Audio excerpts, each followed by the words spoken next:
אז גל של פרידות, וצריך כל אחד לדקדק על עצמו, לדייק על עצמו, להסתכל לצדדים, אחורה, קדימה, מה הפרידה שהוא חווה נותנת לו, איזה צ'אנס, איזה התעלות רוחנית, תדרית לקראת הגאולה, איזה גאולה פרטית היא יכולה להעניק לו. קודם כל כדי שיוכל לבחור ב... בגאולה הפרטית שלו, ולא בטעות להחמיץ, ולבחור להישאר או לעשות טעות. צריך לדעת כדי לבחור נכון.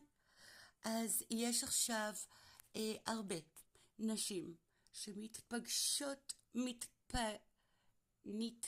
מתבקשות להפסיק את הסבל שלהם.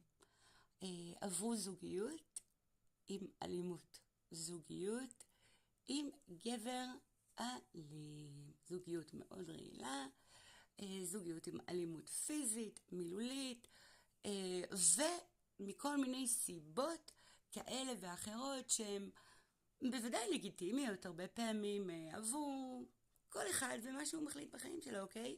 למשל סיבות של נכסים שלא רוצים לחלוק לשתיים אז נשארים, סיבות שמגיל מאוד צעיר ביחד אז קשורים אז נשארים, או סיבות שבגלל הילדים אז נשארים, אוקיי?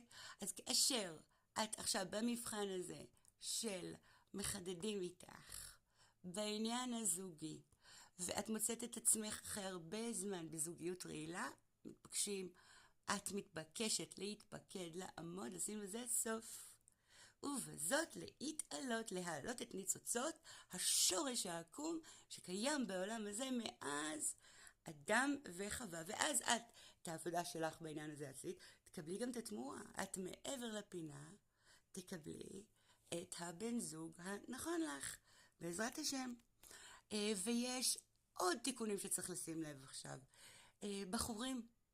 בחורים שיש להם פחדים ונמנעים, פיתחו איזשהו סגנון היקשרות נמנע, בגלל כל מיני דברים שהם חוו בעבר, ודחפו הצידה את המיועדת שלהם. להתעורר, לקבל יותר כוחות, חוסן, ללמוד, לראות, לצמוח, לעשות את הבחירה הנכונה, ללכת, להחזיר אותה.